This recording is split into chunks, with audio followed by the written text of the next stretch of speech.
जय हिंद। आज के करंट अफेयर्स पार्ट सेकंड है। 100 मैंने आपको क्वेश्चन करवाए थे, बीच में से कुछ डबल हो गए थे, उनके लिए मैंने आज पार्ट सेकंड बनाया है। आज फाइनल अक्टूबर के क्वेश्चंस रहेंगे 1 लाइनर।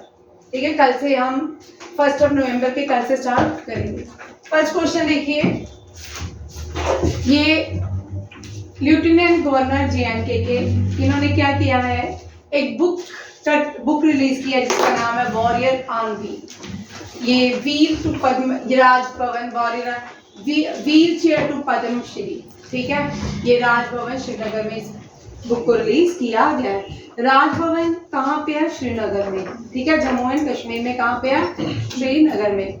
और warrior on wheelchair to Padma Shri ये को किसने शुरू किया, किसने रिलीज किया? याद रखिएगा, JNK के लेफ्टिनेंट गवर्नर। और ये JKSSB के लिए इंपॉर्टेंट क्वेश्चन। ठीक है, JKSSB के लिए एक फ्लू है अवाइन फ्लू। ये अंटार्कटिका में पहली बार इंडेक्ट किया गया है, अंटार्कटिका रीजन में। कहाँ पे? अंटार्कटिका में।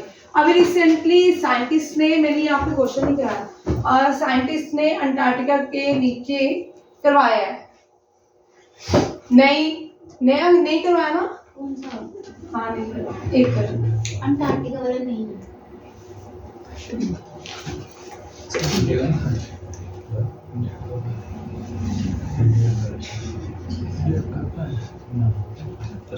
हाँ, ये क्वेश्चन रह गया भाई। देखो, साइंटिस्ट ने hidden landscape frozen in time कहाँ पे? रिसेंटली अंटार्कटिका में ढूंढी है। ठीक है, डिस्कवर हुई है नई लैंड फ्रोजन लैंड है अंटार्कटिका के नीचे। ठीक है, ये इतनी बड़ी लैंड है जितना एक बेल्जियम देश है। ठीक है, याद रखिएगा।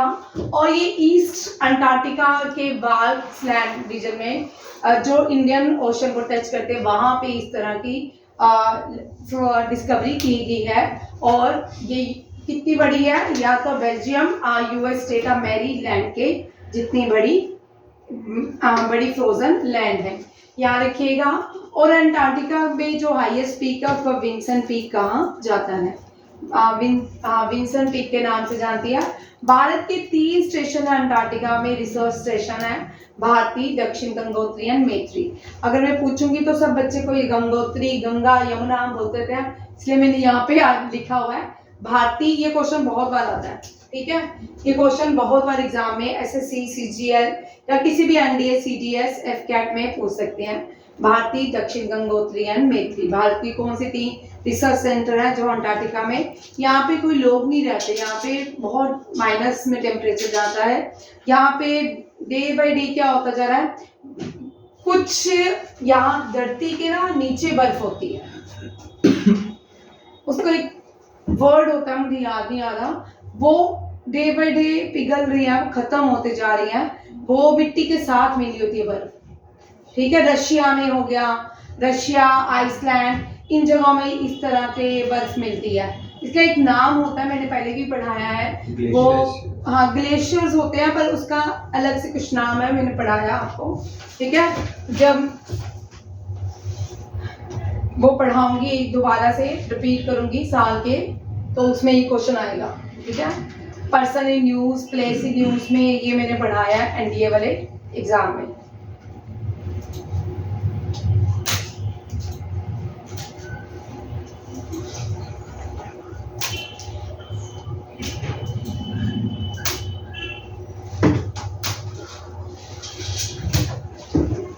दोनों बात याद रखिएगा। अंटार्कटिका जो है, इसमें एक तो डिस्कवरी की गई है एक फ्रोजन लैंड की, जिसका साइज USA के मैरीलैंड और बेल्जियम जितना है। दूसरा, अंटार्कटिका में पहली बार डिटेक्ट किया गया अवाइन फ्लू। क्या? अवाइन फ्लू। ये कौन से कॉन्टिनेंट में डिटेक्ट किया गया? अंटार्कटिका रीजन में। इंडियन आर्मी ने वॉन किया, गोल्ड मेडल जीत लिया है कैम्ब्रिन पेट्रोल मिलिट्री एक्सरसाइज। ये वेल्स UK में हुई। वेल्स कहाँ पे है? UK में। ठीक है, और प्रिंस ऑफ वेल्स जिसको हम कहते हैं वो UK के ही है। पहली जम्मू में भी prince of Wales science college को प्रिंस ऑफ वेल्स के नाम से इसलिए जाना जाता है क्योंकि प्रिंस ऑफ जो वेल्स थे वो उन्होंने वहाँ पे विजिट किया था। यहाँ देखिए गोल्ड जीता है, gold medal Cambrian petrol military exercise. आपको यहाँ पे मिलिट्री एक्सरसाइज का नाम याद रखना है, क्या है? Cambrian petrol military exercise. 3 Naga youngest Naga battalion है, इसको प्रेसिडेंट कलर अवार्ड से नवाजा गया है। इनको कलर प्रेसिडेंट अवार्ड दिया या प्रेसिडेंट ने इस साल बहुत सारे अवार्ड दिया। 76 टीचर अवार्ड भी प्रेसिडेंट ने दिया है। जाएगा, ठीक है। ये HADR यहाँ पे NDA CDS के लिए इम्पोर्टेंट है। मैमू क्लास कर ले, मैच तो चलता ही रहेगा, ठीक है। HADR stand for humanitarian assistant and disaster relief exercise. ये कहाँ पे HADR एक्सरसाइज जो हुई है, इस एक्सरसाइज का नाम चक्रवात रखा गया है, ठीक है। और इसको होस्ट, चक्रवात एक्सरसाइज को किसने होस्ट किया? इंडियन नेवी ने। कहाँ पे किया? गोवा में, ठीक है। एनुअल जॉइंट HADR एक्सरसाइज है जिसका नाम चक्रवात रखा गया है गोवा में। गोवा में इसका होस्ट किया है, hosted by Indian navy to Goa, ठीक है। इंडियन नेवी ने गोवा में इसको होस्ट किया। इंडियन एयरफोर्स, ये रह गया डिफेंस के कुछ क्वेश्चन आए देखे अक्टूबर के, वो भी देख लो। इंडियन एयरफोर्स ने अपने 3 S-400 मिसाइल्स को और पाकिस्तान चाइना के बॉर्डर में लॉन्च कर दिया है, एक्टिवेट कर दिया है। जब भी हमने पहले भी कई बार हम सुनते थे 2017 में, या जैसे तैवान और चाइना के बीच जो भी लड़ाई होती थी, तो यूएसए क्या करता था, अपना एक प्रिवेंशन के लिए तैवान से ही इंस्टॉल कर देता चाइना की तरफ। इस तरह भारत ने भी अपनी सिक्योरिटी के लिए पाकिस्तान और क्योंकि जैसे हमास ने अटैक किया ना, उस तरह के अटैक किसी भी कंट्री में हो सकते हैं। ये नए तरह के अटैक थे, पैराग्लाइडर अटैक थे, किसी भी जगह में कहीं भी हो सकते हैं इस तरह के अटैक, ठीक है। इसलिए इंडियन एयरफोर्स ने क्या किया, 3 S-400 मिसाइल्स को एक्टिवेट किया चाइना पाकिस्तान बॉर्डर में। चाइना और पाकिस्तान बॉर्डर जो है इंडिया की नेबरिंग कंट्री है, इनके ये इंटरनेशनल बॉर्डर है। चाइना और इंडिया के बॉर्डर को हम मैकमोहन लाइन बोलते हैं, पाकिस्तान और इंडिया के बॉर्डर को हम रेड क्लिफ लाइन बोलते हैं। और यहाँ पे याद रखिएगा S-400 मिसाइल जो है, ये सिस्टम हमने रशिया से लिया है। किससे लिया है? रशिया से। किससे लिया है? S-400 missile. अभी रिसेंटली इंडिया ने एक पिटीशन फाइल किया है, एक एप्लीकेशन डाली है फ्रांस को कि हमें 26 रफाल और दिए जाएं, ठीक है। ये भी करंट अफेयर का क्वेश्चन है, वो मुझे स्किप हो गया, याद रखें। इंडिया और कजाकिस्तान, इंडिया और कजाकिस्तान के बीच एक एक्सरसाइज होती है, मिलिट्री एक्सरसाइज है काज़-इन। क्या है? काज़-इन। काज़-इन कजाकिस्तान, और कजाकिस्तान जो है लार्जेस्ट लैंडलॉक कंट्री है और ये सेंट्रल एशिया का पार्ट है और ये एससीओ का भी पार्ट है। कजाकिस्तान से 3 क्वेश्चन आ सकते हैं, तीनों ही और इम्पोर्टेंट है। एक तो कजाकिस्तान की कैपिटल जो है अस्ताना है। क्या है? अस्ताना। कजाकिस्तान जो है लैंडलॉक कंट्री है, सेंट्रल एशियन कंट्री है, पहले यूएसएसआर का पार्ट थी और एससीओ का पार्ट है कजाकिस्तान। कजाकिस्तान में कौन सी एक्सरसाइज हुई है रिसेंटली? वो भी एससीओ की नहीं हुई, वो किर्गिस्तान में हुई है, क्योंकि उस दिन क्वेश्चन था, ठीक है, किर्गिस्तान बोलना कजाकिस्तान ही होती है। दुनिया की सबसे छोटी लैंडलॉक कंट्री जो है वो है वेटिकन सिटी, और वेटिकन सिटी दुनिया की सबसे छोटी कंट्री भी है। इंडियन नेवी ने रिसेंटली अपना एक शिपयार्ड, एक INS, इसको टग्स-ऑफ के नाम से, महाबली टग्स-ऑफ को लॉन्च किया है इंडियन नेवी में। कहाँ पे? गुजरात में। महाबली टग्स-ऑफ को कहाँ पे लॉन्च किया गया है? ये गुजरात में। इससे पहले भी एक और इस तरह का शिपयार्ड तरह का था कि मुझे स्किप हो गया मेरे दिमाग से क्वेश्चन, एक और 2 क्वेश्चन थे इसके साथ, ठीक है, वो भी लॉन्च किए थे इंडिया ने ही, ठीक है। महाबली को याद रखिएगा, ये कहाँ, कौन से शिपयार्ड में? गुजरात के शिपयार्ड में लॉन्च किए। ये क्वेश्चन एक साथ ही है सारे, ठीक है, ये पहले अलग अलग पढ़ा के इनको मैंने एक साथ ही कर दिया। Heritage festival, military heritage festival हुआ है पहली बार। इसमें ओल्ड थिंक टैंकर जो लोग थे, मीन्स ओल्ड थिंक टैंकर लोग जो थे, उन्होंने भी पार्टिसिपेट किया मिलिट्री हेरिटेज फेस्टिवल में। और मिलिट्री हेरिटेज फेस्टिवल जो है राजनाथ सिंह ने इनॉग्रेटेड किया। मिलिट्री हेरिटेज में 2 स्कीम्स को लॉन्च किया गया। एक तो एक है यहाँ, हाँ, उद्भव को भी यहाँ पे मिलिट्री हेरिटेज में इसका इनॉग्रेशन किया। दूसरा एक और किया गया था, यहाँ पे लिखा कि नहीं लिखा, वो आगे आएगा, इसमें नहीं डाला मैंने। और एक और कलर मिलिट्री हेरिटेज में वुमेन वाइट यूनिफॉर्म के लिए भी वो क्या किया गया, उस पर काम किया गया है। वो मैं क्वेश्चन दिखा देती हूँ आपको। Country oldest think tank the united service institution of India decided to organise India first military heritage festival. Bharat की मिलिट्री का पहला heritage festival Manekshaw centre. Manekshaw कौन थे? भारत के पहले फील्ड मार्शल थे। क्या थे? First field marshal Manekshaw, second field marshal K M. Cariappa and the third and the first field marshal for Indian air force Arjan Singh. याद रखिएगा।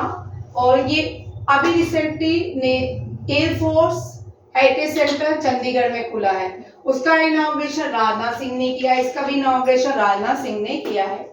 रक्षा मंत्री ने प्रोजेक्ट ड्यूरिंग दिस। और यहाँ पे थिंक टैंक की बात आई है तो इंडिया के थिंक टैंक में G20 शेरपा ने भी पार्ट लिया। याद रखिएगा, G20 शेरपा ने भी पार्ट लिया, याद रखिएगा। उसका नाम क्या है? अमिताभ कांत।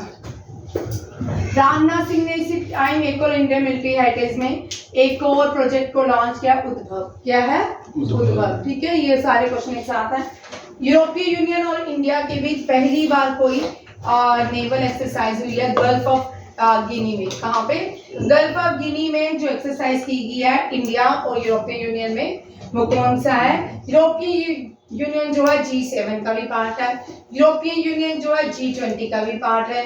ठीक है, याद रखिएगा। और यूरोपीय यूनियन जब G20 था तो पहले इसको ये पहले ब्रिटेन का पार्ट था, अलग हुआ तो इसको अलग से यूनियन बनाया गया, क्योंकि इसमें 27 स्टेट्स रहती हैं जिनको एक यूनियन बनाया गया। जिस तरह अभी अफ्रीकन यूनियन को ऐड किया G20 में, उसी तरह यूरोपियन यूनियन को भी ऐड किया गया था। G19 प्लस हम यूरोपियन यूनियन बोलते थे, अब बोलेंगे G20 plus African union, G21 plus बंद हो गया अफ्रीकन यूनियन।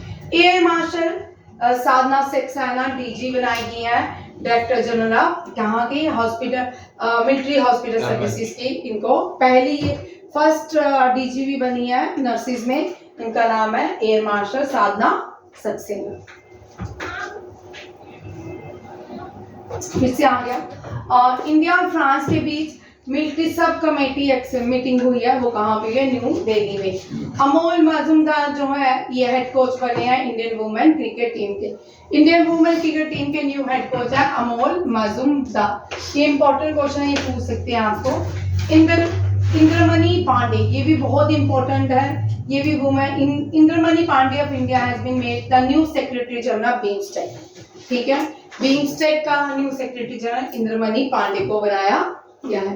बिम्स्टेक का हेडक्वार्टर जो है वो कहाँ पे है? बांग्लादेश ढाका में। और बिम्स्टेक में जो है बे ऑफ बंगाल इनिशिएटिव कंट्रीज जो है मेंबर है। इंडिया है, बंगाल है, पाकिस्तान नहीं मेंबर है। सार्क का मेंबर पाकिस्तान है, चाइना इसका मेंबर नहीं है। सार्क का मेंबर भी चाइना नहीं है। ठीक है, बिम्स्टेक का मेंबर कौन है?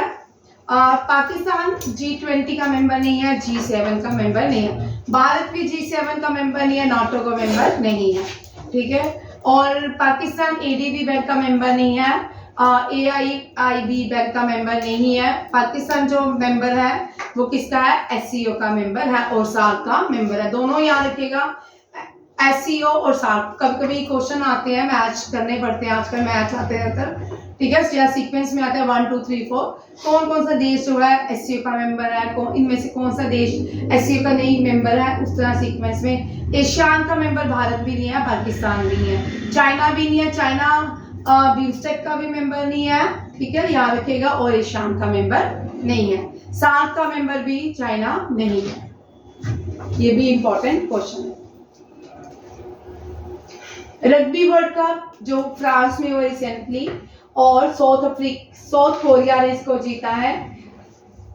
The final cup was played between south Korea New Zealand.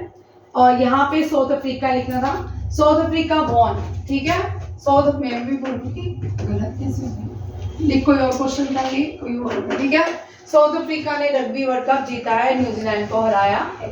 Ashok Vaswani जो है इनको एमडी बनाया गया कोटक महिंद्रा बैंक का। नॉर्वे जो है इसको लैंड ऑफ क्या बोलते हैं? 1000 गेट। और नॉर्वे को क्या बोलते हैं? निकनेम क्या है नॉर्वे का? Land of midnight sun. क्या है?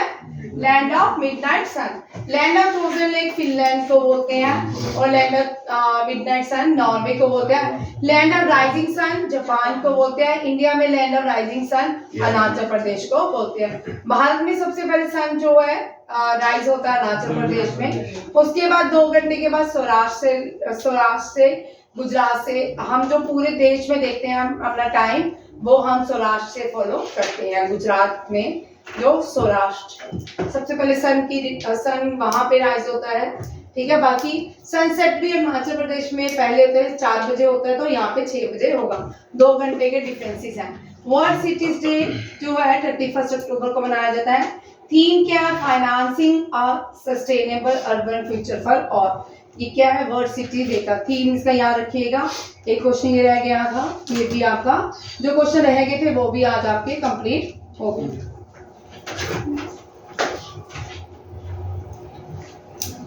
टाइगर की पॉपुलेशन बढ़ती जा रही है, कौन से टाइगर रिजर्व में बढ़ी है? Very important question. किसी ने अभी एक एग्जाम दिया था, उसमें एक क्वेश्चन था कि कौन से टाइगर की पॉपुलेशन कितनी बढ़ी है, ठीक है। अभी रिसेंटली किसी ने आप में से ही एग्जाम दिया था, उसको ही क्वेश्चन था।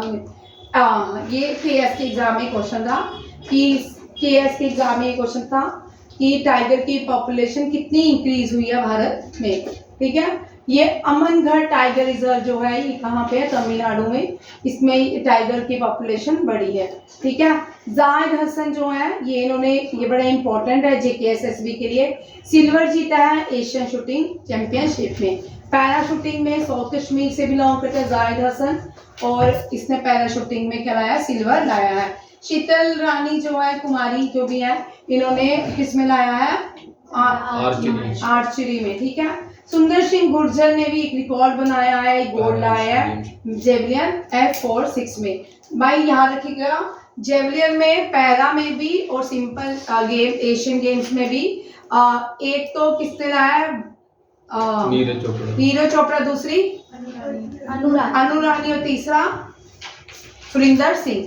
3 याद नाम रखिएगा, अनुरानी, नीरज चोपड़ा और सुरिंदर सिंह। तीनों ही जेवलिन में भारत ने ही क्या किया है? गोल्ड लाया, सोना लाया, ठीक है।